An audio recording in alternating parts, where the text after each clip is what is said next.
Hello and welcome. My name is Lorraine Murray. I'm the founder of Connected Kids, which is a programme showing people how to teach kids and teens meditation and mindfulness.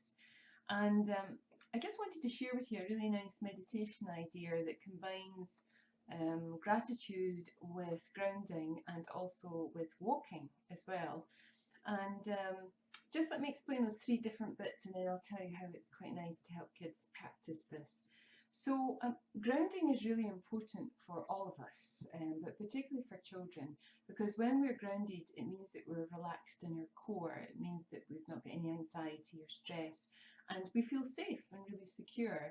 And meditation is a great teacher of that. So it helps us to feel more stable inside, improves our self-esteem, and it also affects our nervous system and helps our whole nervous system to calm down, and that helps with education, learning, with sleep, with all different things like that, which I write about in one of my books, Calm Kids.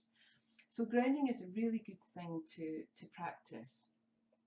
Walking lends itself to that because it's a moving meditation, and it's a great way to help our body, use our body, and to help our bodies connect with the ground underneath us. So we can do this with shoes on or shoes off, depends on the weather, whether you're indoors or outdoors.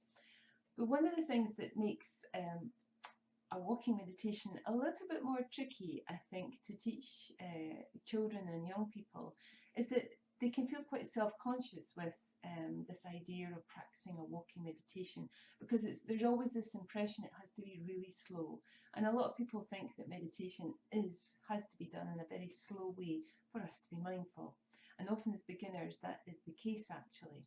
However, if we bring in the idea of gratitude to the walking meditation, then it helps us make the meditation slightly more interesting for young people, and it holds their attention.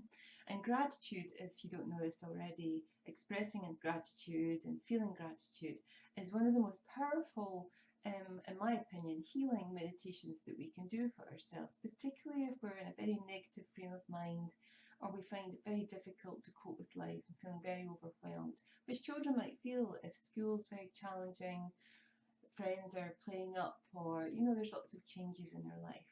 That we often feel the opposite of gratitude, whereas if we practice feeling gratitude, it makes us feel better about everything, even if our circumstances haven't changed. So the way to teach a young person and to practice this yourself is to combine the gratitude with walking mindfully, or just being aware of your steps on the ground. So with every step, you can teach children to use a sentence, taking each word for each step. So for example, I am grateful for chocolate.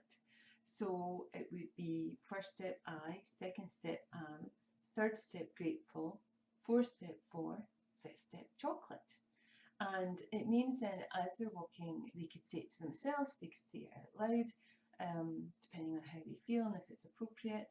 I am grateful for, and then they add in another word. I am grateful for, and another word.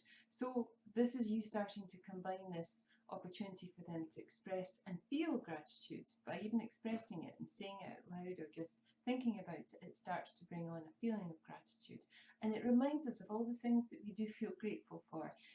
And if you're teaching a young person to do this and they're stuck with what to feel grateful for, you can bring in things like I am alive, I can breathe, I've got toys, I've got friends, I have a nice family, I have yummy food to eat. There's a few steps. So every word represents a step. So combining it and making it, a sentence, and combining it with steps too. So just a really quick tip to introduce you to the idea of helping your kids meditate.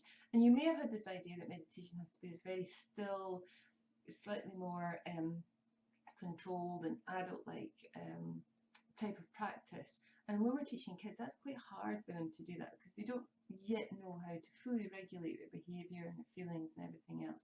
So this brings a nice kind of movement and expression and the feeling of gratitude into it. And if you want to know any more about teaching kids meditation, please look at the website. We've got books and CDs that teach you how to do it. We have online courses. We have courses we teach in the UK and Ireland. We have lots of resources that are free as well. So have a look at the website, and if you have any questions, just drop me an email. Thanks for listening and have a lovely day.